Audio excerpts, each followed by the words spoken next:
Billions have been lost in scandals.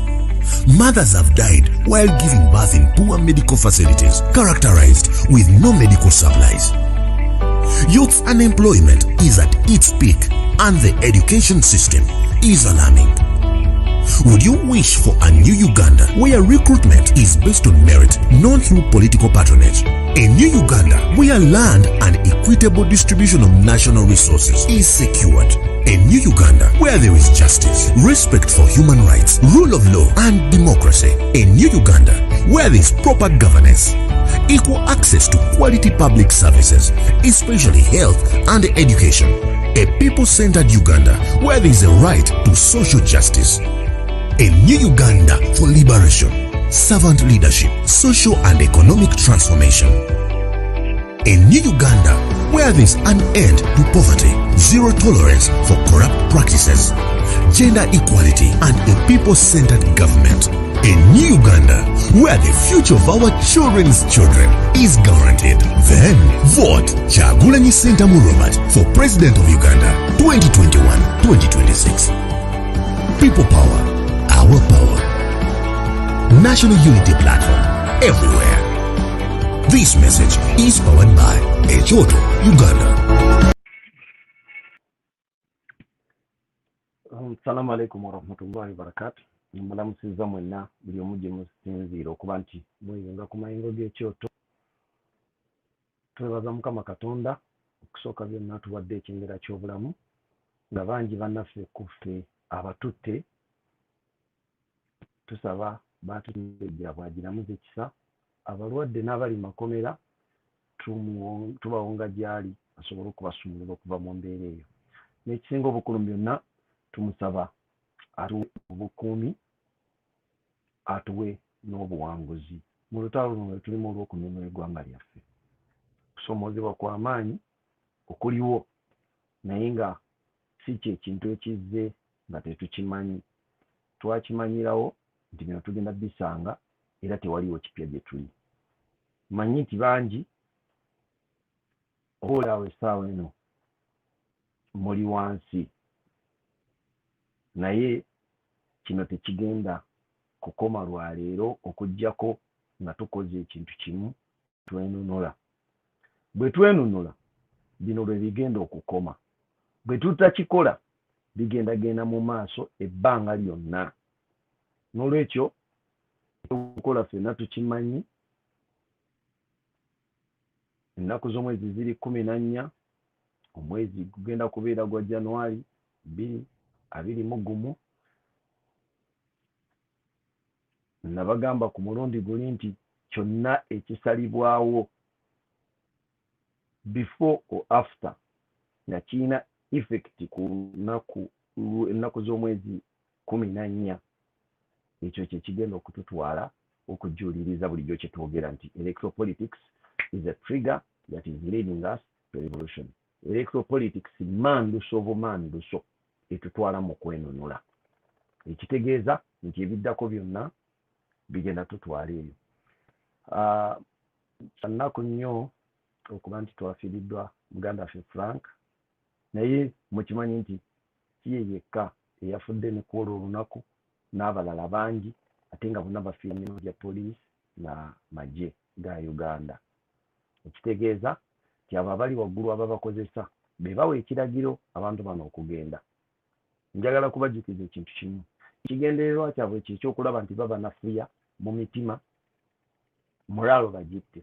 Naye mulina okumanya nti kino ekikolwa kye bakoze ekyokutta bannaffe kyekikolwa ekigenda okugenda mu maaso ne bwe banaabanga be baliwo nga tetubajjeewo. So bwe tuba twagala okukyewonya ekigendo kivumula kiri ekintu kimu kyokka kyokka, kwe kulaba nti tununula eggwanga. Awo ebisigadde bigenda kuba nga biteredde. Amawulire agaakagwawo ge naakalaba mu bbanga sidde abamanyi omuzannyo gw'ebikonde abagugoberera, abantu mwenna abaakulira Bwayise Kawempe, ababadde bamanyi Zebra Mando, Kochi Zebra bemba mubadde mumanyi, abamumanyi Senyange bamukubye amasasi ne bamutta. abantu bazze waka ne bateeka mukyala we ku gun point. Zebra bwagezezaako okudduka bamukubye amasasi agamutiddewo. So ababadde bamanyi Zebra kyannaku, abazanyi b'ebikonde abaagazi baabyo, Zebra attiddwa. Ku mawulire ge n'akafuna wano.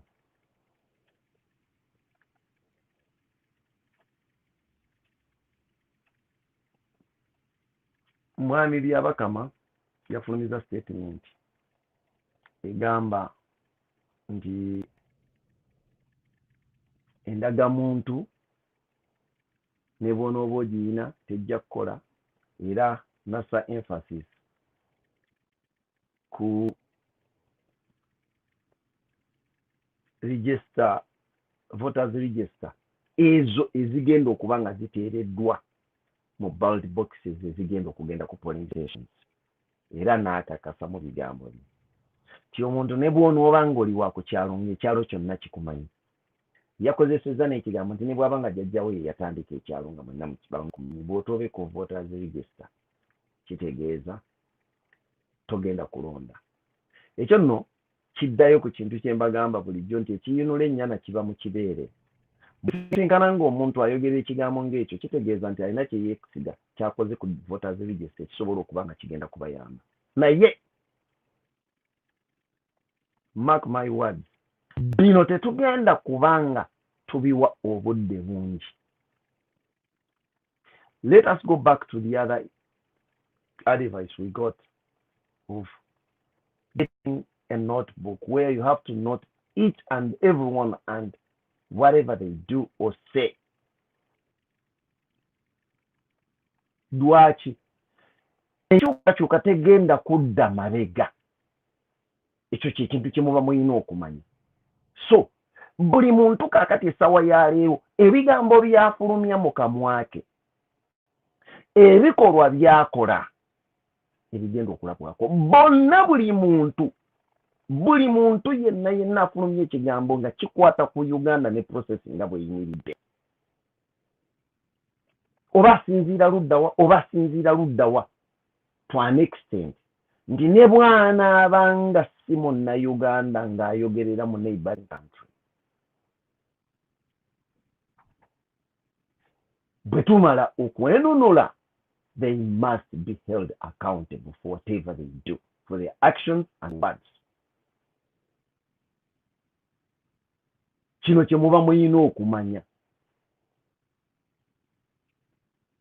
So instead of wasting time yagambye, all you need to do as a Ugandan, because this is your mandate, it is your responsibility and your obligation to defend your country and protect it. Where the Constitution fails to protect you, you must protect that Constitution. Fenna tugenda kusituka binde ku polling stations. Let us deploy as many as possible. Essaawa eno babayisaamu abasirikale nga babatiisatiisa mu musululu gwe baba bawole. Believe me, not all of them balina obusobozi obusobola okugumiikiriza ekiba kibaddewo. Bonna be mulaba batambula abo. Era omuntu amanyi nti w'amaanyi takola bitiisatiisa. Ekyo kye kintu kye muba muteeka ku mitima gyammwe. Amanyi nti w'amaanyi takola bitiisatiisa. Ffe tusituke tugende ennaku z'omwezi 14 tugenda ku kalulu ako. Tugenda kulonda. Tugenda kukakuuma, tugenda kukabanja, tugenda kukateeka mu nkola. Then tugenda kulaba gye bagenda okudda. Good enough. Amawanga agasinga gaggaddewo ensalo zaago. Obulwadde bwazeemu okuba striking amawanga agasiriya. Tugenda kubasisinkana awo. Mwami Museveni agenda kujjukira akagero ke yatugerera nga bazika Gondi Kalidinaali Nsubuga. Ak'ekyanzi, akaakalo n'ekyanzi n'omuyima. Awo mu Uganda we tugenda okubeera. That is our land. So kyonna kyaleeta, kyonna kyagenda okusalawo kyekigenda okutuyamba okugendamu kwenunula. Twamugamba nti empapula za exit ziri za mirundi ebiri. fully compiled and signed. It is up to him to choose which one to take, but both of them zifundikira n'ekigambo kimu ngenda nti agenda. So embeera yonna gy'agenda okuteekawo na buli muntu gwe bagenda okugamba nti gundi y'avuddeyo okwogera, gone are days and we shall not forgive anyone who is going to tell us nti bannange nabadde kugaani point abasajja baali bampamba. That kind of nonsense is no longer tolerated mu ggwanga. Gwe wooleza bampamba, wooleza baali bantadde ku duress. We've got many now buried in the soil. Actions of the same man and the system. So nabagamba gwe buli muntu eyajoyininga revolution eno ng'oyagala kwenonola, jjukira nnyo ojjukire ekigambo kwe watandikira okuyingira revolution eno. Essaawa ya leero ebikolwa amakungula ga mwami Museveni, amakungula g'abaana be, amakungula ga mikwano gyabo ku lusegere n'ab'eŋŋanda ze, ago gaggwadde okukolerera baagamaliriza dda. Right now bye mulabako kano kataamu egenda, tuli ku makungula g'ababawagira n'abaana baabwe. Whatever they do, abagenda okugobololamu ebyo ebikolwa essaawa ya leero, era abali mu kutega engalo okubigobololamu be babawagira n'abaana baabwe. Ababawagira n'abaana baabwe kati mmwe muteze engalo ku buli kikolwa ekikolebwa, buli kye mulaba kikolebwa.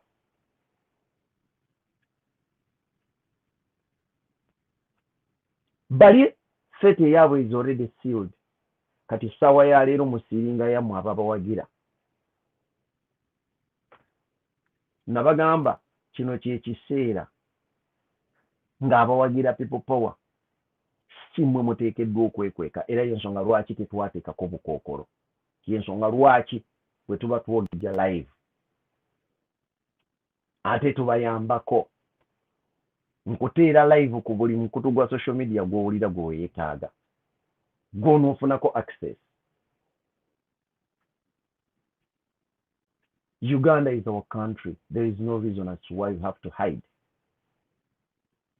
If we are saying the truth and we know we are right, believe me, God is on our side. Bano be mulaba bakola ebintu bye bakola, tebamanyira lwaki babikola. Oluusi akola ekintu n'abira ng'ali forced okukola ekirala, Katonda nga yamusindiikiriza. Mumutunuulire, the man woke up n'agamba abaninze rallies, campaigns in Masaka. The very day lwa banning rallies mu Masaka, lwassa omwana gwe bagenda oziika e Masaka nga we are supposed to be there. Do you think it makes any difference?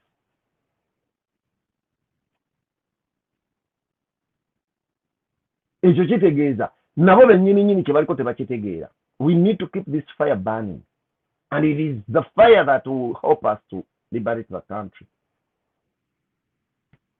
Temuggwamu maanyi kulowooza nti kino kikomye. Luno lwoya lwamu ennyindo tulina lwejja ffekka. Most of you will look upon these people from the international community for help. Please, I don't discourage you, but I would love to encourage you so much to think about yourselves. So much. Identify your role and play your part.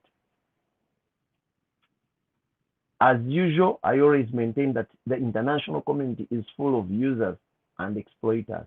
They always want to manipulate anyone who comes to power, and they will come on board the moment they see us determined to do it.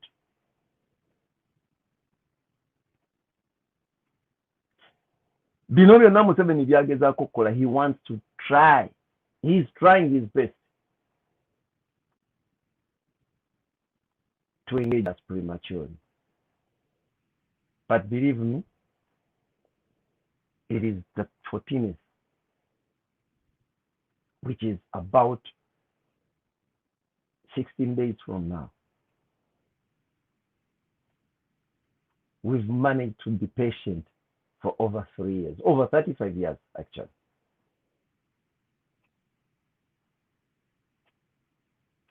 Don't think that you can give up in these 2 weeks.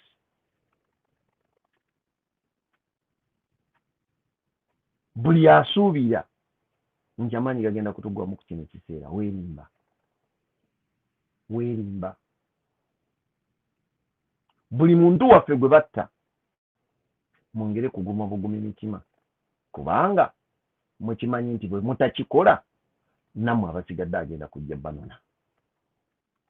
Kati ekyo kye muba muyina okumanya. Olututte munno bw'oteerwanako naawe lugenda kukunona. Ekyo ky'oba obeera nakyo ku mutima gwo. Waba abadde alowooza nti kaatutte bano tugenda kusirika tutuule emabega tugambe naye abajja bajja tutta, abasajja bajja tutta. No, we need to take a stand. And remember that if we don't fight for ourselves, no one is going to think about us. So it is either we fight to survive,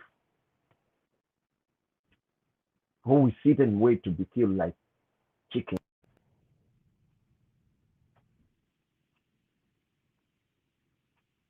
Museveni, kino kye kiseera kyo ekigenda, era amakungula g'okungudde ge gano ogenda nago. Believe me. Nabagamba mutandike okukompeyalinga Gaddafi ne Museveni. Bye yakola ne Gaddafi yakolera ensi ye. Otandike okubikubaganyaako olabe. Gwe tandika okubikubaganyaako olabe. Gaddafi bye yakolera ensi ye ne Museveni byakoledde ensi ye. If Gaddafi was paid the way he was paid ng'asiibula, what do you think that can make Museveni survive anything similar to that? Yet he do the same thing. These people always tell us, you don't want us to be like Libya. As you're saying you don't want to see Uganda become Libya. You're doing things that led Libya to be what it is right now. But you're expecting the difference in the outcome. You cannot do the same thing and expect different results. You anticipated on Ugandans being stupid, not to realize what you're doing. Or else, if it is the case, just be prepared. Because all you're doing is what Gaddafi did, besides those that benefited the Libyans. Kubanga Libya, there is a rumor I've seen. I don't know so much about it, but I think it is that the Chinese have already taken up the airport. All this, true or false, will only end up in one thing: us liberating our country and then redefine the agreements. If Chinese have given out money to Museveni, it has been Museveni, and it will be a loan paid by Museveni and these people. If the Chinese will be able to do that. If not, that has never been part of China. And I'm assuring you, when we come in, it will be a set of agreements that will be nullified, and Uganda is going to go back to Uganda in the Ugandans' hands. Chemuwa motera liikirira nti China egenda kujja efuuka olukokobe mu Uganda. They could be a bigger economy, they could be strong militarily, but we are Ugandans, and Uganda is a sovereign state. Mistakes made by leaders or people in office, the misleaders, cannot be paid by innocent Ugandans. It is always open, and we've been telling these people that you go into deals with these people, you're doing it on your own, at your own risk. So we shouldn't mind about that. all those agreements will be cancelled, and it will be their loss. And it will be a wake-up call to them that Uganda is no longer part of those areas that are ready for the rescramble and petition of Africa. It is our time to take charge of our country. It is our time to take charge of our country. We're not going to let foreigners dominate us again. If our forefathers felt that they had no prior knowledge about the European interests and the foreigners' control, we've read about that in books of history. We've seen things and how they unfold. We are now exposed to the outside world. We know the outcomes of such deals. We will fight and protect ourselves against it.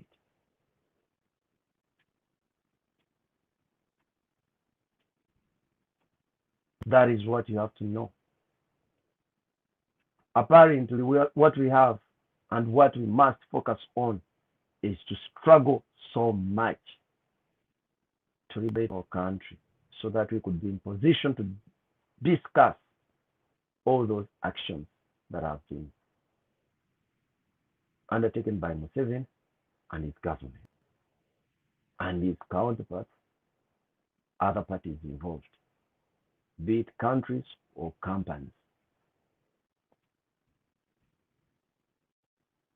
So, as we are fighting, let us always stay focused on liberating the country.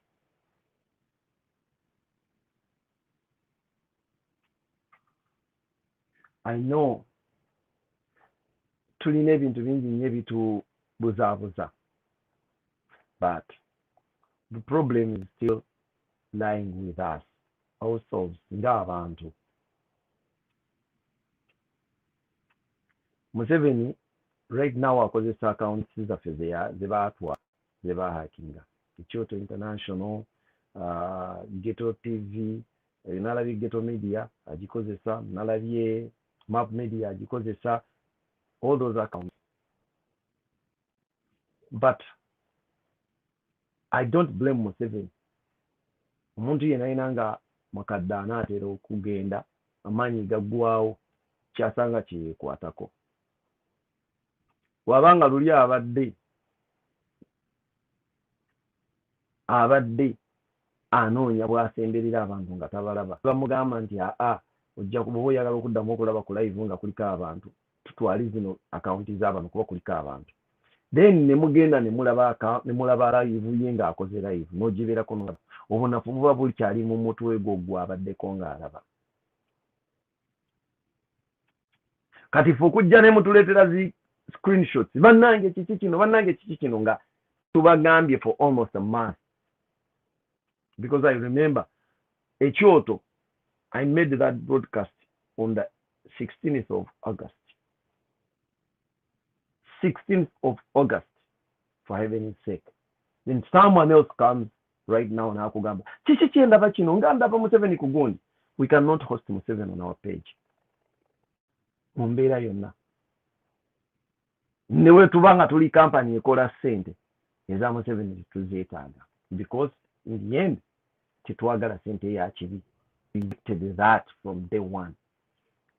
Kati gwe bwe nkusangayo n'ojja n'ondeebeseza screenshot Museveni bannange Kyoto International nga Museveni mumutaddeko, mba ndaba nga gwe akyali n'ekikyamu mu mutwe obwongo bwo buli stunted.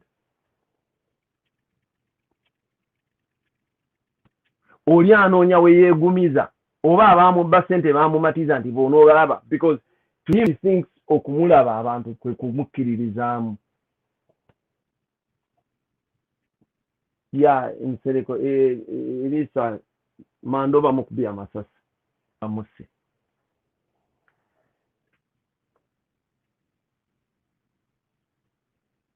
Okitegeera ssebo, Museveni bamugumya nti owaayi katutwale peegi zaabwe ogenda okulaba ku bantu nga bakulaba. Then gwe n'osigalayo gwe twagamba nti when you see a notification unfollow the Kyoto International obeere nga toddamu okufuna notification zaakyo, n'osigala ng'okyaziriko. ate oza bananga sikyabalaba nze ekyoto sikyafuna sibafuna ofunye notification ekuleetedde Museveni ng'ayogera and you think we can accommodate that? Golowooza oba omuntu akyalina obudde obwogera naawe okunyonnyola okuddawo nkumalireko obudde nga nkunyonnyola kyobola nze whoever has sent it to me mu inbox somewhere I just ignored you. Buli agimpeereza namweginowalize lwa kintu kimu. There is a message gye tubawadde. Nakola video ebanyonyola ekintu ekyo nga 16 ogw'omunaana. Sisobola kudda ku ggwe. I told you one reason as to why I started taking up Busomesa is that I could not be tolerant to stupidity. Omuntu tebayinza kusomesa kintu mirundi mingi nga tokikwata n'embeera nga nina okudda ku ggwe. So I'm very sorry if you feel offended, but that is me.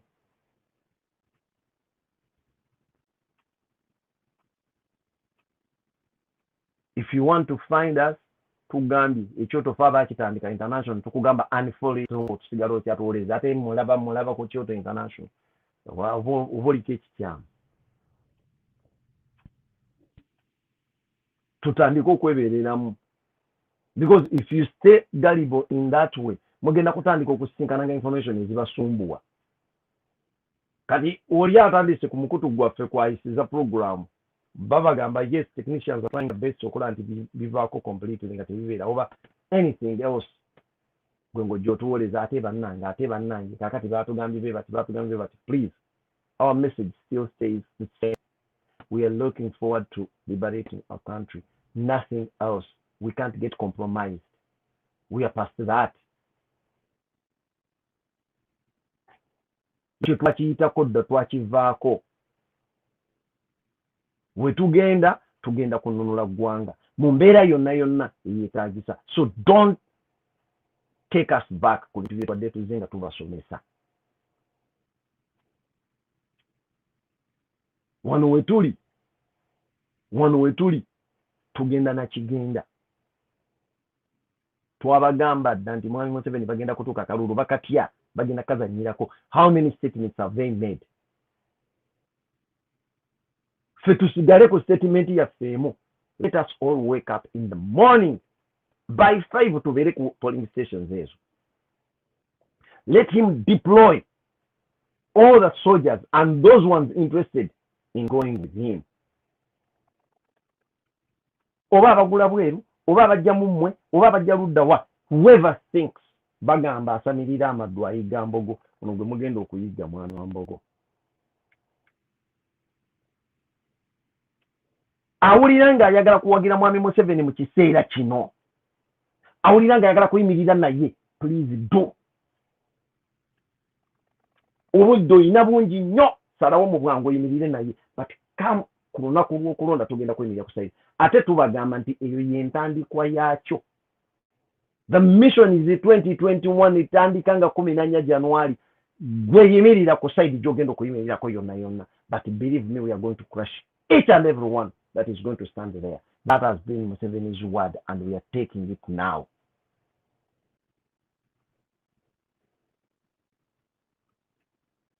If you want to stand between us and the revolution, if you want to stand between us and the liberty we want for our country, we are welcoming each and every force. Muyimirirewo either mu bigambo oba mu bikolwa anaayimirirawo yenna. That is Uganda, and it is our country. We shall face other consequences kasita tumala okugidefendinga.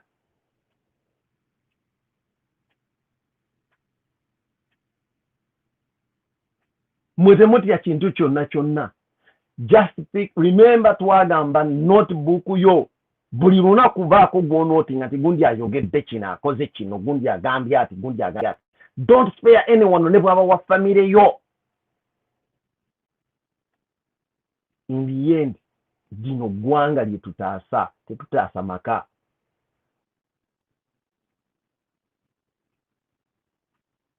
Lino tutaasa ggwanga si makaago, si maka ga muntu. Mulina okufuna obwogerero. Olwaleero tubagamba bulijjo nti bagenda kwala eggwanga. babatandise batandikira ku bisaawe ye main interest gye tuyina omuntu ave weeru egatta buli wamu bw'oba toyise mu nsi ndala nga wandyagadde kugwa Uganda direct ogwa Ntebe bwe baba nga Bachina bagitekinze over kiki kyemusigadde okubeera nakyo. We are a landlocked country.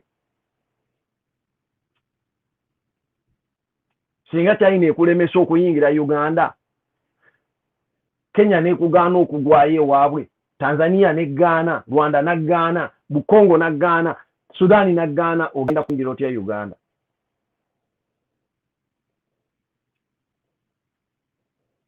Mulina okutegeera kino ekintu bulijjo tubagamba nga mu biita by'amannyo weno. Those of you who joined this struggle social media nga muzze kwemalako stress, it is high time muzuukuke mutandike okutegeera ekiriwo.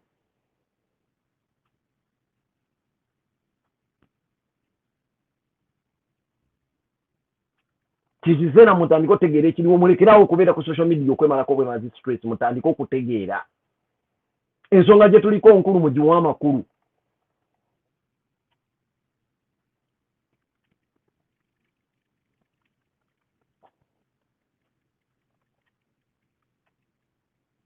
Mulekerawo okubeera nga mwebyo bondi agambye bannange such nonsense tulina budde bwakudda mu kudiscussinga ebyo.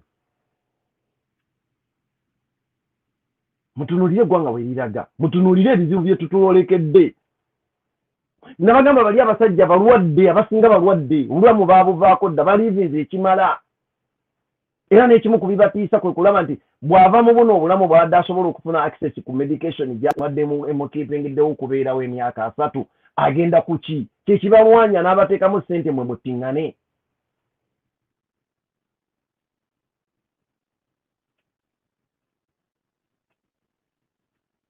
Nze nabaga tetulinga Yesu, era kirungi mwenna musomye ebitabo by'enzikiriza. Tewaliwo nnabbi yava Uganda. Uganda tebagitonda luvannyuma nti oba yajja luvannyuma ng'abantu amawanga amalala gaggwadde okutonda.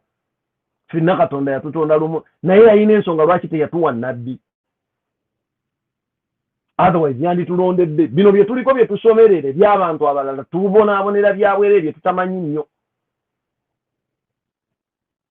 N'olwekyo bw'oba otumanyi nti tuli baganda b'abannabbi, don't expect okutukolako ebikyamu otusuubire obubanga tetugenda kuwoolera ggwanga. Ekyo tebakikulimba. Era buli akola kyokola kasita obeera identified, rest assured nti ekyo kyetuleeta exactly bwe tumala okwenunula, ekyo kyetuleeta kyotuwadde kyetuleeta mpaka wuno. Bino tuli ku byakibi kisikire. Ekibi ekisikire mmanya abaana n'abazzukulu.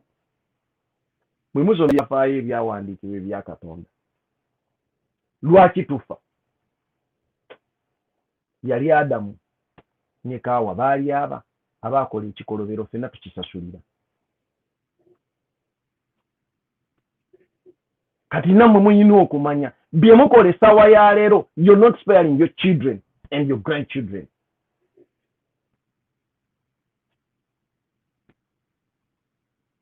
Era mu making sure buli muntu beera ng'oli vigilant essaawa ya leero. Buli woolaba omuntu akoze ekintu, make sure you identify those individuals. Ne bw'aba wa mu nju yo, help us to help you. Ne bw'aba muganda wo, make sure you identify. Bw'oba toyagala, just become a whistleblower. Bw'aba nga muganda wo, become a whistleblower. Kigambe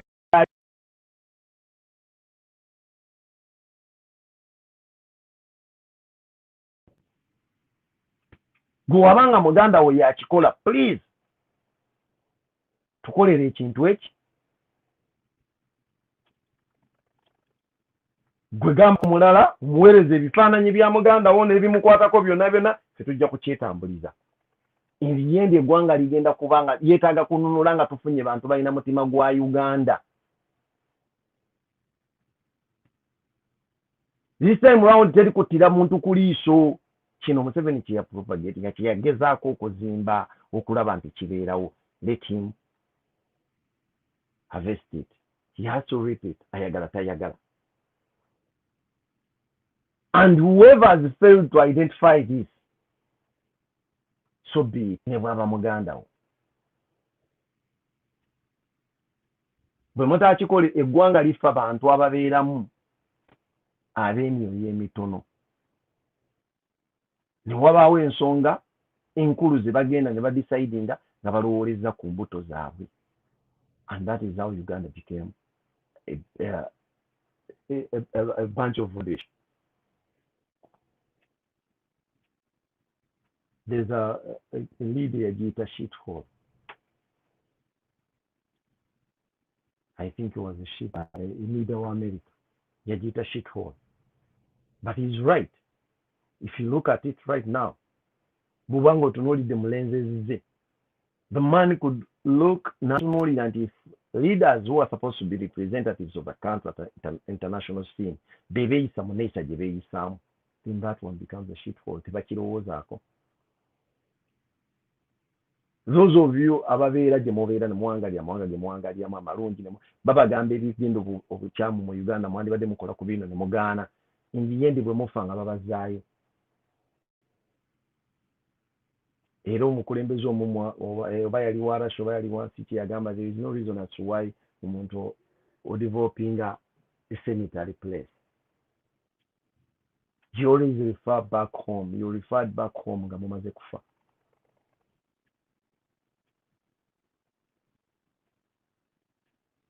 Ekyo kyonna kiva ku ki? Entegeera yaffe abantu abali mu nsi.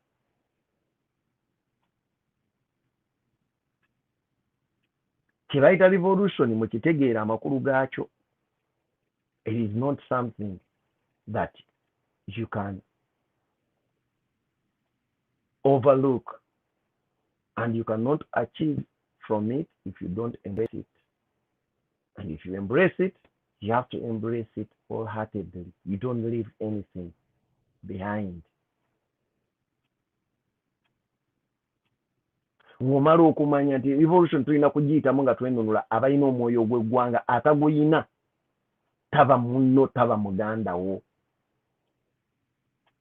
Only comrade in this, our true blood. Bino bano be batuzaala nabo be batutuma be tugoze nabo be tusomye nabo be tukoze tutya, abo bonna gasiya. Nakuzaala bw'abeera nga tagoberera kyogoberera mu kunonola ggwanga patriotism, oyo taba mu nnansi, toweetaaga togoberera.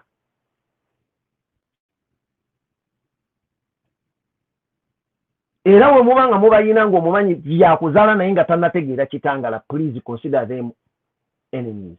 They are all enemies of a struggle. And the struggle will only embrace us. Abagikiririzaamu. So, pull out your notebooks and note each and every one. Ng'otandikira ku beewammwe b'omanyi. Bayise emunza abantu beewaffe bonna bonna. Nabayisaamu dda olukomo buli omu ne mutunulira ne mu-examininga.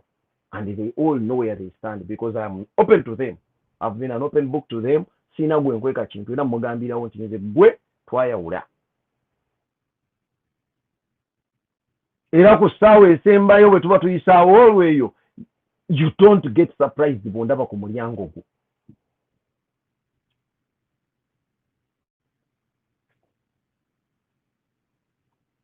This is a revolution. Muti mumanyi ngeri gye tubonaabonamu abantu okubeera ku mawanga n'okozesebwa ng'obeera nga muddu. People do not consider you as human beings. We are considered as machines. N'ogamba musajja ndwadde n'agamba gwe olwala otya? Olwala otya kyuma kikyakola? Embeera nejja muli wabweru butiti singa nkugulirako wano n'olaba kati omuzira gukutte buli wamu. But if you're supposed to be home, to be at work, olina kubeera wabweru ku mulimu. Tebafaayo b'omuzira gukubye ne gukubulizaamu. It is up to you. Ye teyakuyita kujja waabwe. Ate ne mumala okukola kubanga kina kyonna ky'okola kiggwera Uganda. Bw'oba tolina by'oyinza kukola wano ne bw'ovuga emmotoka efaanana etya, because anyone can access it. Nothing. Tewali wano kitiisa bantu. Ekyandibadde kibatiisa singa otandika okuvuga ennyonyi naye era tojja kubatira kubanga w'ogenda okulaaninga ojja kusanga waliwo era ennyonyi endala ezirandingawo. Bw'omala okuvaayo ennyonyi tejja kukutuusa mu nju yo, ojja kuvuga emmotoka okke wansi ku level ya banno. So you don't make any news here. Tolina ky'okolawo. ewantu gyewandibadde okolera impact omutima gwo n'ogusanyusa ye waka naye ate byokola bye babba if we don't do that bwe tutajjawo ekyolowooza omuntu ogenda kukola paka ddi muzibule amaaso gammwe mutunule kibola nsekerera nnyo omuntu ali ebweru ng'okyawagira mwami Museveni ntegerayo ebeera ekonvulesabula ennyini tomanyi na kiki kyokolerera tomanyi na kiki kyoli okubeera ebweru gwe olw'okuba olaba amawanga gaaterera olowooza olina fiva bajjajjaffe abaalina fiva beebuka abaawona sirevali tebaagenda baasigala waka and they fought so much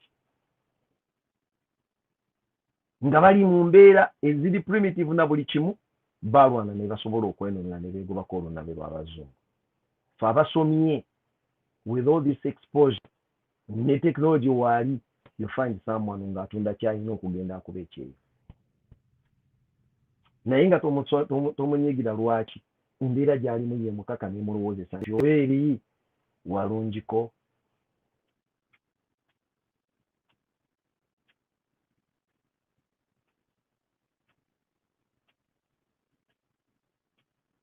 so mu mbeera yonna baganda bange twebeereremu tuzukuke tumanye nti ekintu kiri kimu kyokka ekiriwo kyakununula ggwanga lyaffe and whoever does not subscribe to that oyo mugobe mugamu otaliimu si muntu nze nabagamba abeewaffe nabeebikira dda era ne bwaba nga afudde kati ne bamumbikira nga okay nze ku lwange alinga eyali eyafudde that is how we can find a solution to the country. Ebibu bitulina bingi nnyo okuddawo okubeeraawo twerowoozera bannange please tutambule tudde ewaka tugende tununule eggwanga lyaffe ebyo bonna buli muntu kyakugamba buli omu kyakugamba oyo gwolaba yatugamba atalina ndagamuntu tajja kulonda bwe yamaliriza nti ate ndagamuntu terina makulu kyokka ate tugenda kutukozesa register naye ate information tugijja ku ndagamuntu kati sawa yalira akugamba endagamuntu terina makulu atayi ku register eno eneebeera mu gundi byabakama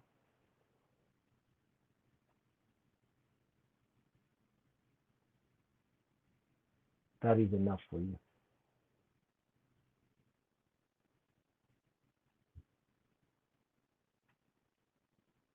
Mwe mukeere ku makya mugende ku polling stations. Whoever stands between us and the revolution by action or words balina okufuna demonstration in proof.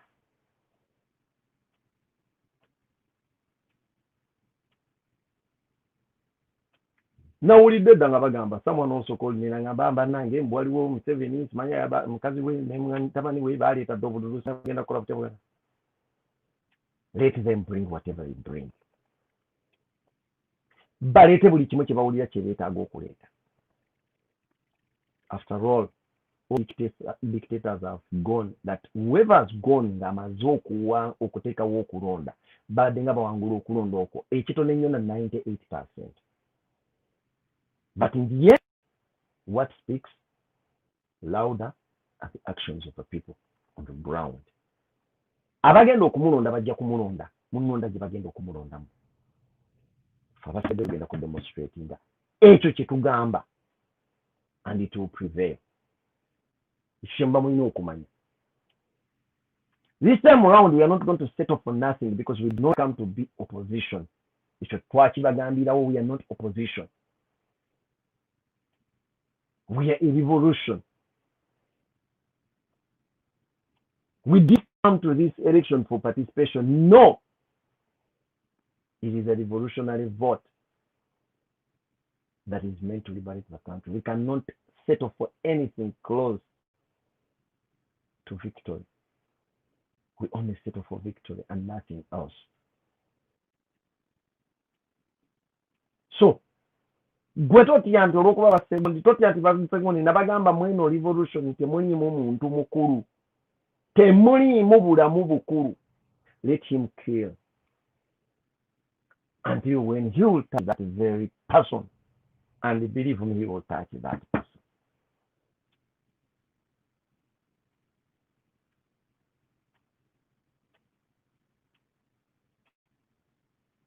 Omuntu revolution gweriko olwaleero gweyimiriddemu omwoyo mwe guli.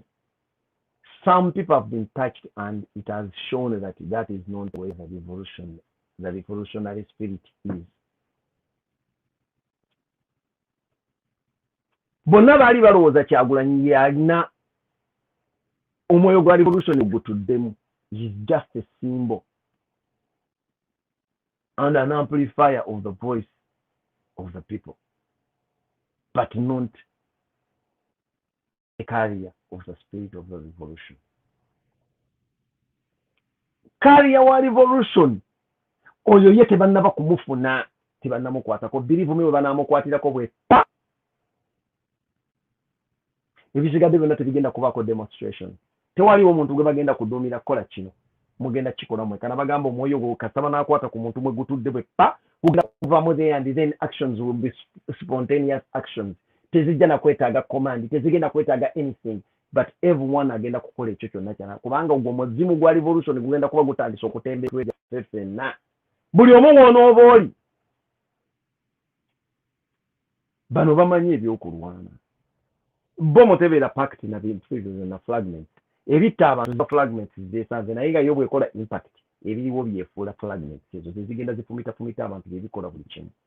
Revolution bwetyo bwekola. Kasi tomala okutta omwoyo omwetudde bwe pa ne buli omwoyo ng'etandika okutemba ku buli mutwe. Mu kiseera ekyo buli omu atandika okukola byabadde tasuubira nti asobola okubikola. And that is how it has been everywhere we mulabye revolution. So essaawa eno nga bali ku random killings, they can either speed up the revolution or slow it down. Naye abantu be bagenze bakwatako tewannaba walimu omwoyo gwa revolution. Ekyo kyenjala obbaga taliwo. They wanted to kill Kyagulanyi. It's just a symbol. Katonda amuspearinga lwakubanga symbol ya revolution. Naye si atuddemu omwoyo gwa revolution. Atuddemu omwoyo gwa revolution muyinza okwekanga nga bajja muttireyo kabuoko. Nga gye bajja okumuttira n'amutta byagafula tategeera bano abeerodiyo abo ab'ekibogwe yajja omukuba amutte okukakkana nga kirabu kibuse bagamba yiyi bulijjo tukwata Bobby, bulijjo tukuba tusse kuba mukuuma, tusaba mukwatire kamera, tusaba takye balina, tusse ku baana abato tukoze tutya, because they are all doing this okulaba nga basanyalaza ki endowooza y'abantu. Naye ono olwenkwatako bweppa mbalayirira Mungu temugenda kukeesa, mugenda kitegeera. Lwe mugenda otegeera ekisibye omulambo ebigere nga tegugenda kudduka.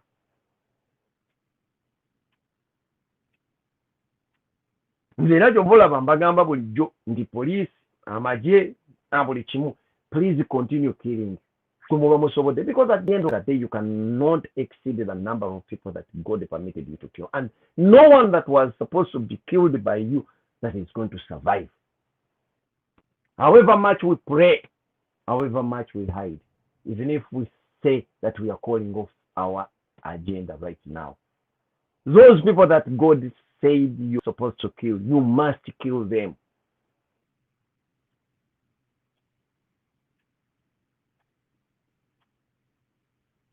Abo muyina okubatta okutuuka lwe tugenda okwenunula. Naye nakino nakyo mukimanye, action and reaction are equal but opposite direction. Kiriza obagaana bye mukola bye tugenda okukola nga tumaze okwenunula, ekyo tekiriiko kubuusabuusa. No one is going. Nga bwe tubagamba nti you're not going to stand between us and the revolution, then there will be no authority that will stand between us and the reconciliation. Ekyo nakyo mulina okukimanya. No authority is going to stand between us and the reconciliation. Not even the new government we've just ushered in. It won't be able to stop us. Not even the international community, because if I can share to you a picture, those people, I always tell you, they are good pretenders. When they wanted Gaddafi dead, they pretended as if they wanted to take him to ICC. They targeted his convoy and then gave direction to the nationals of the whereabouts of Gaddafi. When he was caught in his last minutes, they were up in the air, witnessing everything and reporting it direct back home.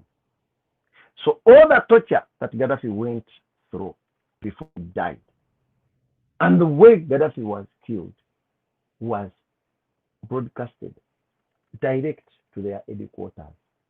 They are watching. Then later on, they came up to play an innocent role and said, no, we need to make investigations. We have to carry out investigations and see how Gaddafi was killed.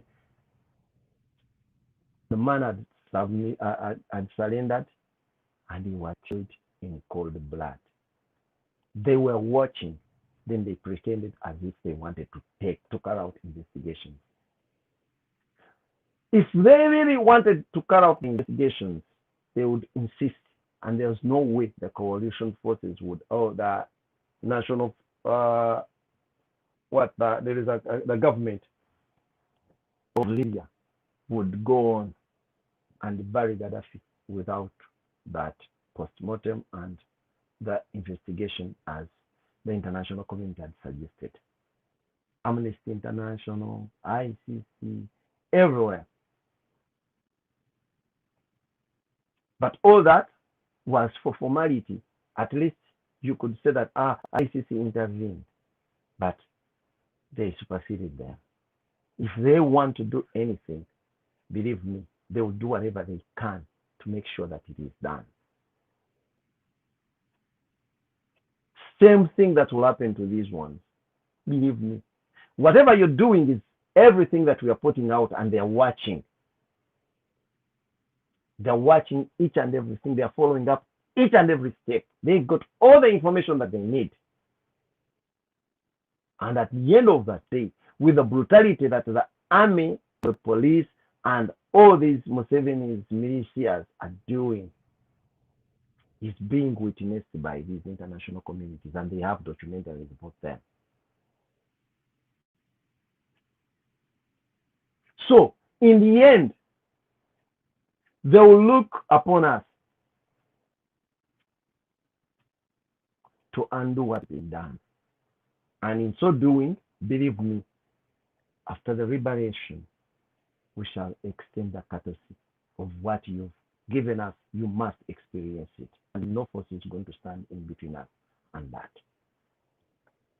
And that is what they call reconciliation. So, whoever figure is doing whatever you're doing, believe me, to an extent that even those ones who come out to support actions of brutality against Ugandans, of the massacres that we are witnessing right now, your actions and your words, your comments, believe me, you must pay for them. You must pay for them.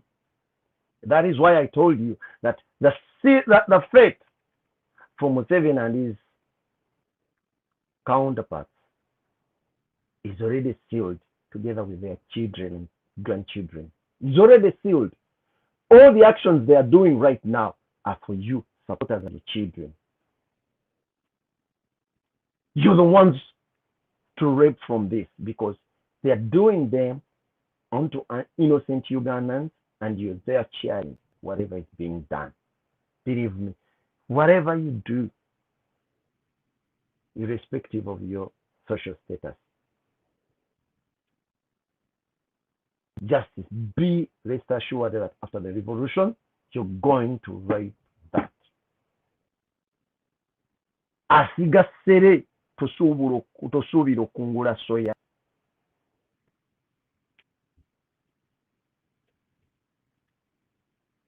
tusuubira okungula soya. Bw'oba osiga ssere manya nti ojja kungula ssere. Bw'oba oli wa kumulya, bw'oba oyinda bafunye buwundu bateekako, that is up to you.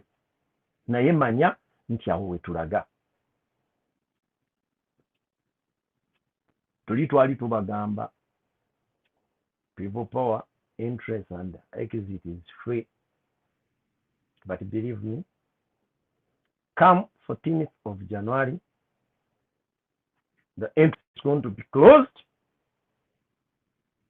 and we shall open the exit. Dwachi, we must concentrate on how to implement this. So kitegeeza abayingira tugenda baggalirayo. Tumanye a group and controllable group esobola okulwanira okwenunula. Then your actions twabagamba eggwanga likutulwamu emirundi egi tulina ba oppressors n'abali oppressed. You choose where you stand.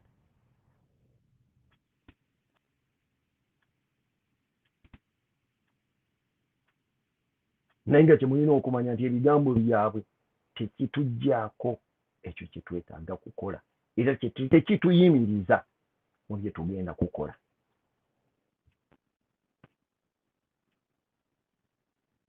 Ffe twajja nga tuzze kola ekintu eki kununula ggwanga lyaffe kyekyokka.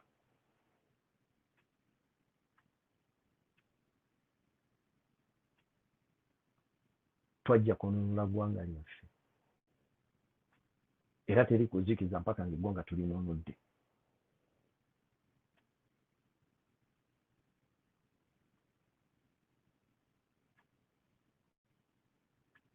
Mbasaba tubeere bumu, tubeere omuntu omu, tutegeere bye twogera, tutegeere bye tugoberera.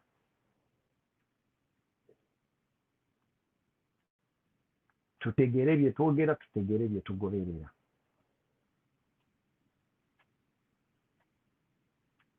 At this moment, tetukyetaaga muntu kujja tugamba gundi atwogere bw'ati, gundi agende bw'ati. Gwe gw'omusanze, just pick olupapula lwo, wandiika ky'owandiise ogambe nti okay, gundi kunono otugambye bw'oti ne bw'oti, okay. Ffe tujja kumininga kigwa ludda wa, kikusuula wa.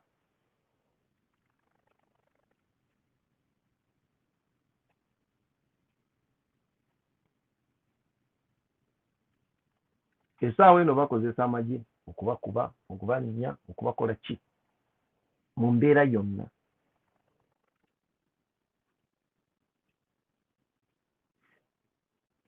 Amagye gaweereddwa a week says that is the ultimatum. Weggwako.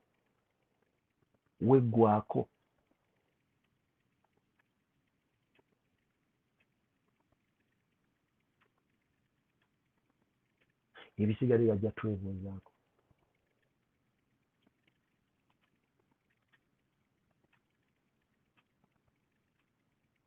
Gye tugenda okubannyonnyola ebigambo bye boogera oba birimu obuvunaanyizibwa temuli.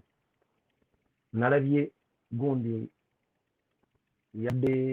y'abano abasirikale nga basisinkanye bannamawulire.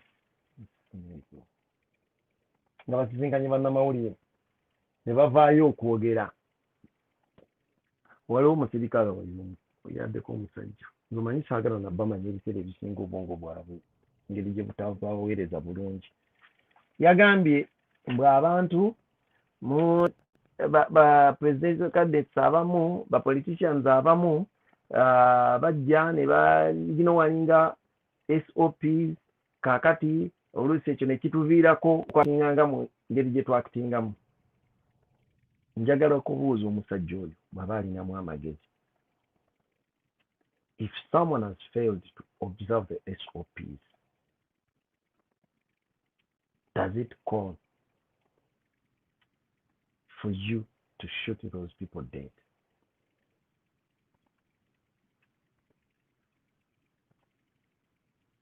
What is the justification for shooting a person dead because he has failed to observe the SOPs? If countries where diseases crack so much, countries like US, people are not shot dead because of not wearing the mask. People are not shot dead because they've gathered anywhere. How many gatherings have been shot at ever since? for him to come out and justify that they are killed because they gathered. They failed to observe the SOPs. Don't you think that these people are just dumb? Abantu bano obwongo bwabwe tebubaweereza nga bwe buteekeddwa. Naye naye n'avaayo gy'olw'okuba ayambadde ennyota azze ayogera mu bantu. The action of these journalists walking away was a bit noble and polite, but it was justified. You cannot stay, a normal person, you can't stay and watch a fool talking to you in such serious situations.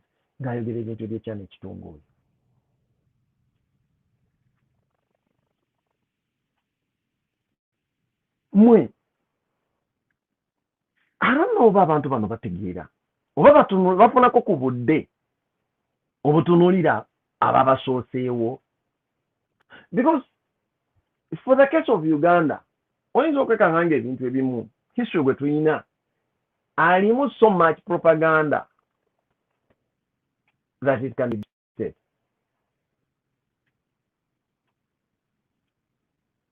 Nabawa ntera nnyo okuwa example ya yono omusajja yani Nasulu.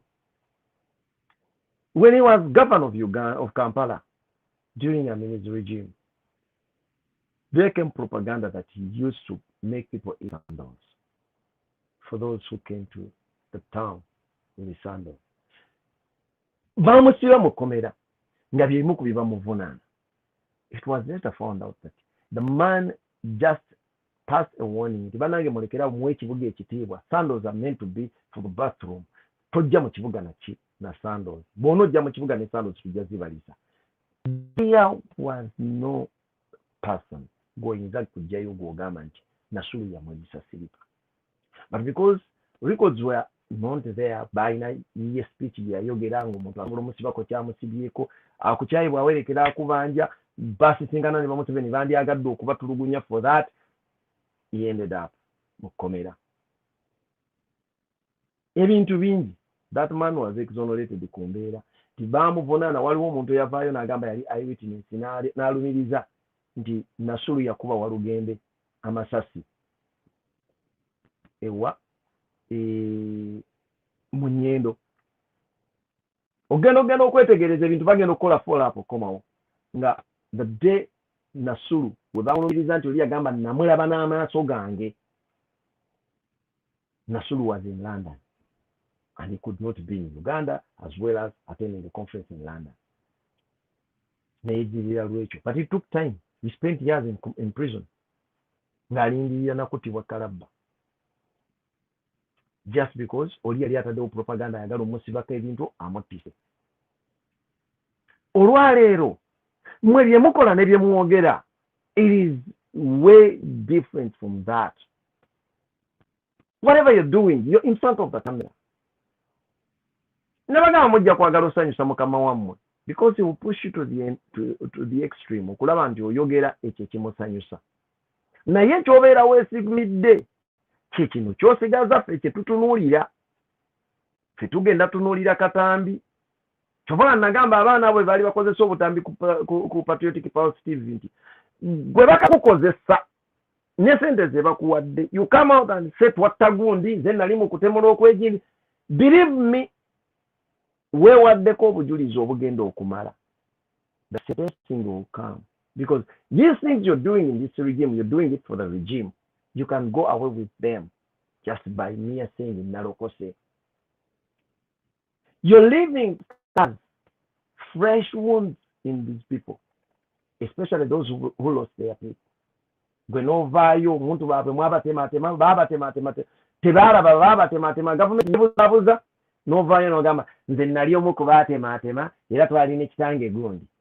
Believe me, tebyaffe tebigenda kuba byakubuuza nalokosoolokoke. No. And ekimu ku bintu gavumenti ya Uganda bye yakola ebyonoonye eggwanga lyaffe is to think that they can get information from the security, from the criminals, okuyambako security for intelligence. They ended up using the same people mu intelligence ate nga bebalinye mu bikolwa ebyobutemu n'obubbi. These people bemulaba n'ebigenda mu maaso essaawa ya leero ebikolobero ebiriwo.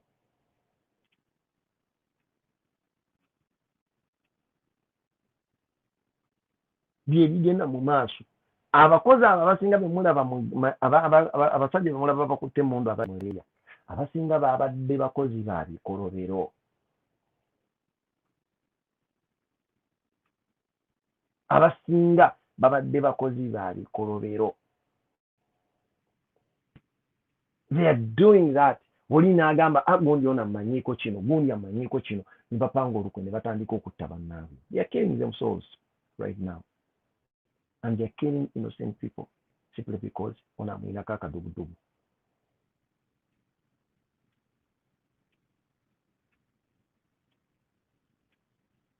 Naye ffe twagala baashuwalinda. Nabagamba ne luli buli mubbi bwa mukozi wa bikolobero wagira nnyo mwami Museveni so that bw'onooba ogenda naye mu process. In the new Uganda, we shall not accommodate thieves. We shall not accommodate criminals. Just as we are not going to accommodate corruption. And the beneficiaries of that, believe me, make sure you fight so hard for Mr. Museveni so that you die a decent life, a decent death.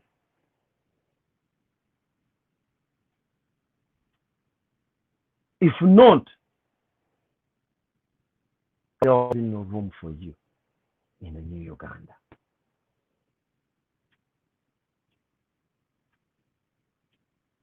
Whoever came out ne weerumirizaako ekintu oba wali weejupisa oba wali okola ki, believe me, ffe tugenda kutwala ebyo bye weeyogeredde ng'omuntu. But sooner or later,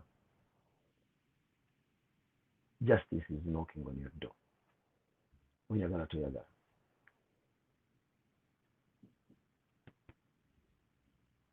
Justice is knocking on your door.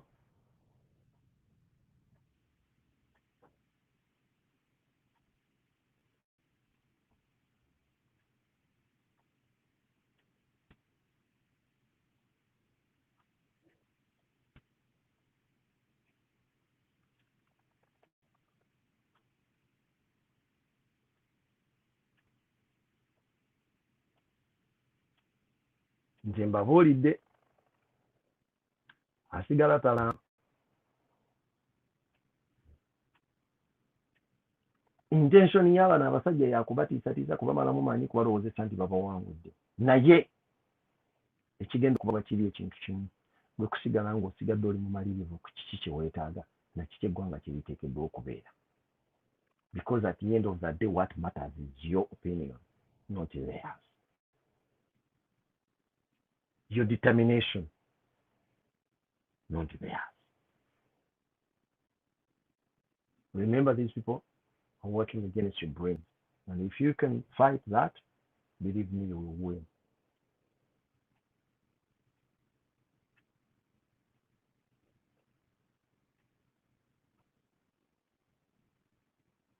Ensi bwetyo bwetambula. Eno revolution.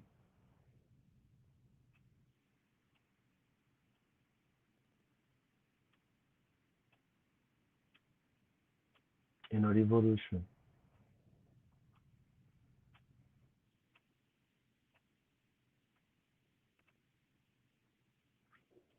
Mutuule tetulina kulanga kulala kwe tugenda kuzzaamu kulanga. Tetulina kulala kwe tuzzaamu kulanga. You know, and you've identified the enemies of the society. You know your enemies and keep them that. Mu mbeera yonna nga tebavaawo. Make sure you keep them that way. Our enemies are our enemies. And we have to treat them the way they are treating us.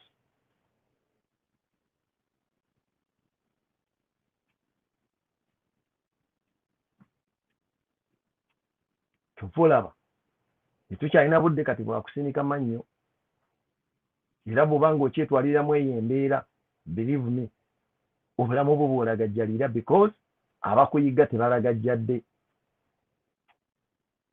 oba okyali mbeera ya gundi avumye gundi yazadde mu gundi akoze mu gundi please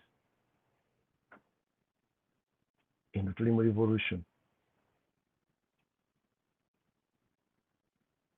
mu revolution mutandike okutegeera ekintu ekyo.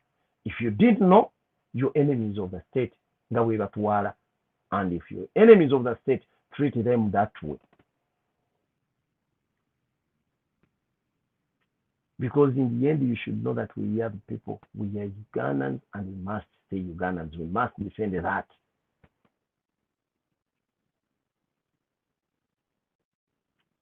I remember telling you nti bannange tukyalaba Museveni ng'ekizibu ekyawano naye tulinayo omuchina ekizibu ekisinga obukulu because omuchina akozesa Museveni is just a messenger. Bali babulooka bansi, ekizibu ekisinga obunene kyaba China.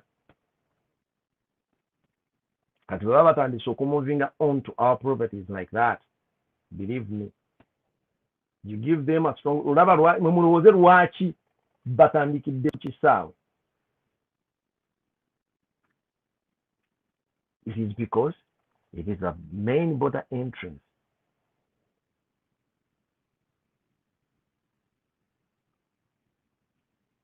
for Ugandans, especially those they anticipate to be at least brighter enough to uncover all the lies. So their scrutiny should start from the border point. Mweyingira kugamba nti ye ono bw'ayingira gundi ono linnya twali flaginga, let us treat it as you nga tanaba kuyingira mu bana abajiga abali munda, because that is how they consider you people. I'm not the one abusing you, but that is how you people considered. Baba consideringa kuba bajiga. Era oli bwakulaba nga tonaba ku identifyinga bizibu bwe biti agamba ono walaala tamanyi byaliko.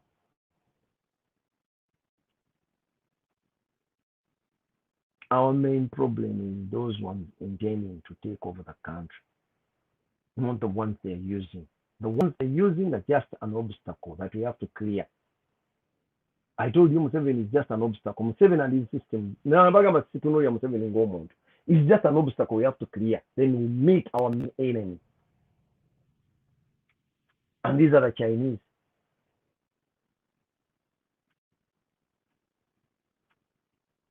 They're the ones intending to take over the country. Before you know, they're going to be fighting Americans or the Europe, the British. N'abazungu abangereza bajja kulowooza nti bali former colonial masters twagala share. And if we don't wake up as Ugandans, believe me, if you want to go back, go and read the history of Ethiopia. Ethiopia bali baagala gitwala. Bali baagala kugitwala. If it wasn't for the Ethiopians themselves to fight against the invaders. And that is what spared Ethiopia from being colonized in Africa.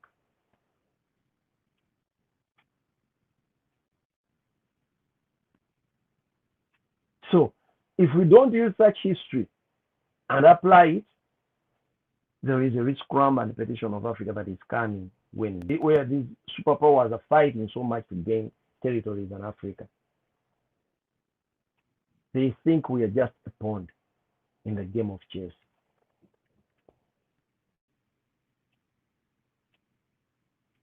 They think we are a pawn that we're just being used as they feel like.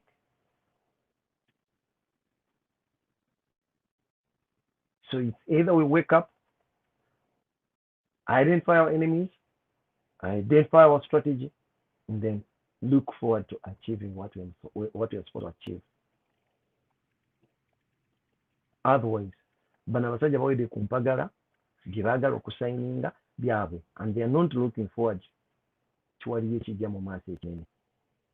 It is either we fight tutaase ensi yaffe, or we die tugireke etwalibwe.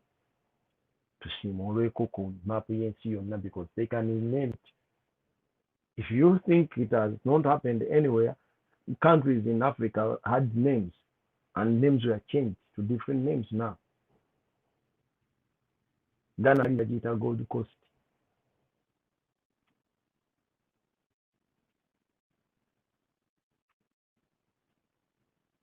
Ezo zonna ensi from Cote d'Ivoire to Ivory Coast, small Ivory Coast to Cote d'Ivoire.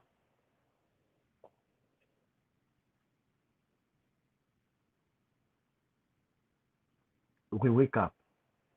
Tekyali budde.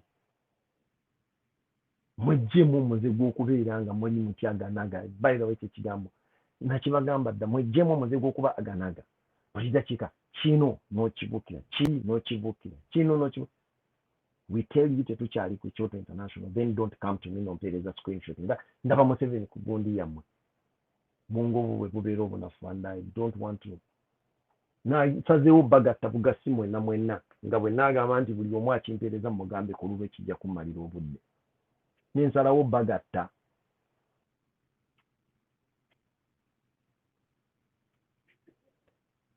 Nasazeewo bagatta. Please. Twabagamba dda oli anoonya weyeteekeramu ssuubi nti kati naye musobola okulaba live ze ate ne musigalako nga muziraba. Bw'ogiteekako ne bw'eba Kyoto kye kigitaddeko, for instance, ng'olina amagezi essaawa ya leero ng'oli mu revolution, ne bwe kiba Kyoto kye kigitaddeko, ng'okeera ku makya ng'otandika kulaba Museveni atandise okwogera ng'osigala okwo naawe ng'olaba, oba otegeera.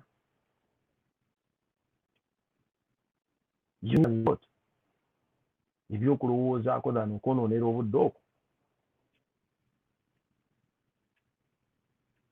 Kiki ekipya Museveni kyagenda okugamba kyagenda okukola? Kiki kyasuubiza kisobola okukola besides clashing people? Ng'ate nakyo si kipya. He has done that. Okuva ng'ajja mu buyinza, okububeeramu bumendeeni nga nsaba ya leero ng'abulwanira obusigalako, okyakiyita kipya? Do you think alina kati enzita gy'agenda okutta ey'enjawulo? Mumuwe buwimukisa atatuuke ku climax ye. Then naye kubanga buli lw'olinnyo olusozi jjukira nti olina okukkirira. Olusozi lwonna olulinnya bwe luti luba lunene ng'olinnya, ne bw'otuuka ku tiipu ekidiiza kubalira ate atuuke ku climax ye, tulabe amakkirira ge. Bagaddafi tebakkirira. Ne mulowooza eriyo omuntu alina immunity to that?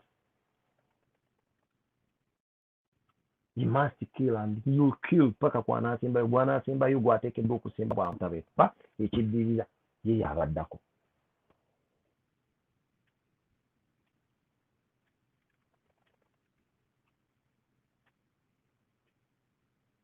Ffe tugenda ku kalulu mu mbeera yonna. Bw'obanga weekerera n'obeera ku register nga bwe badde baziteekayo emirundi gye bazitaddeyo,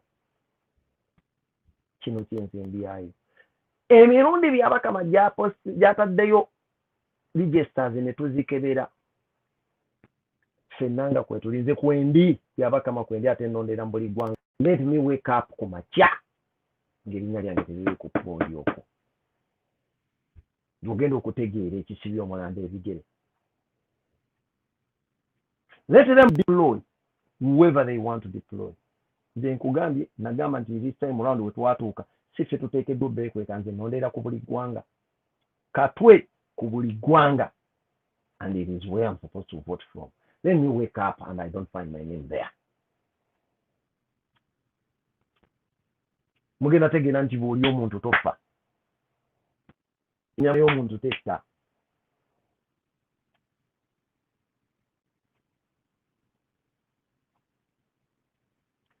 Ffe tukeere buli muntu yenna ate mbagamba bulijjo nti eyeewandiisa n'omanya nti oli ku voters register kw'oli. Omuntu yenna amanyi nti olina endagamuntu. Ate nze endagamuntu gye njogerako si ye ya Museveni. Endagamuntu gye njogerako yeeyo Katonda gye yakuwa, yakuteeka Uganda. Okkiriza nti oli munna-Uganda. Eyo y'endagamuntu esinga obukulu. Zuuku kagenda ku polling station obeereko be ku makya saa 11 bagenda kw'oli. Then ekisigadde kyonna kigenda kwogerebwa, kigenda kubikolera okwo. ku polling station kubanga wekiggwera ebisigadde byonna tugenda kubikolera okwo gwe tosigalaka kubanga ekiri atabaala kyekirya n'asigadde eka buli muntu ng'olina endagamuntu ya katonda yakutonda ng'oli munnayuganda tukere tube polling station adiployinge kambaka kase Museveni tasobola kufuna miliyoni z'abasirikale miliyoni 2 ne bw'anaaba ayagala nnyo naye nga tuli abantu abasukka mu miliyoni 2 do you think omusirikale asobola okutta abantu bameka in a day bw'abanga kyasuubira kyagenda okukozesa asobola kutta abantu bameka mu lunaku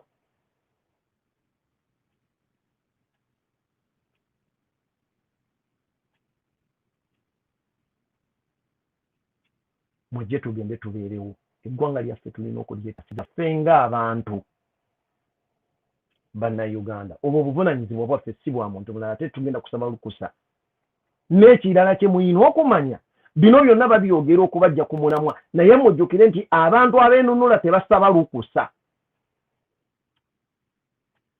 yensonga lwaki tetwetaaga tubasabangako registration okwenunula tesaba registration tununula ggwanga lyaffe katonda yaturegistering ng'omwo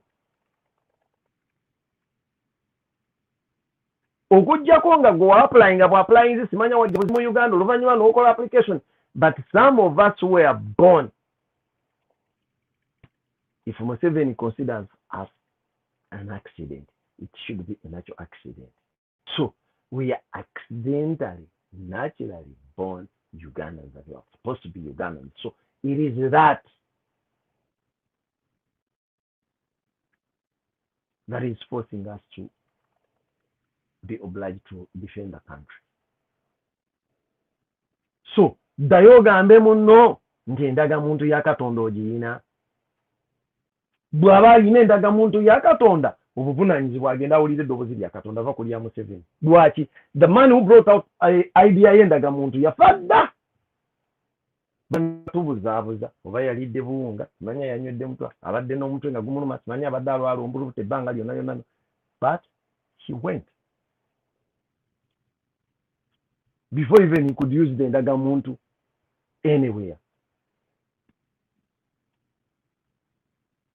so ekirala kye mulina okumanya ezo endagamuntu zirina expired date and believe me nga bwe tubagamba nti bwe tumala okwenunula tugenda kwenyiga eppeesa lya receipt zexpiringa ku olwo liberation egenda ku expiringa almost everything Museveni kyaleese ekibaddeko embiranye mu ggwanga tulina okuggyako bw'aba alinayo ekirungi kye simanyi because nabyo mbinoonya sibitegeera simanyi yo kye tuyinza ku maintaininga mu Uganda mpya kiki buno obucupa obufuuyira ebintu I don't think tujja kuba tuli banafu to that extent Ugandans were far better than that. Were far better than that.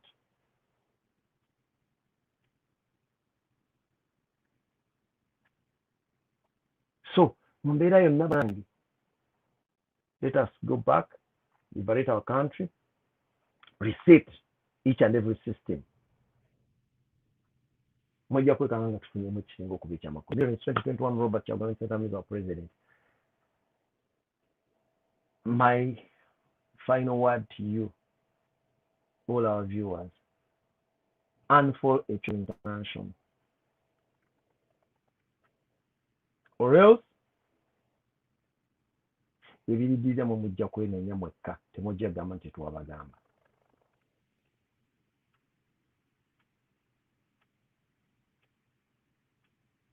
For God and my country, awangalisa abasajja.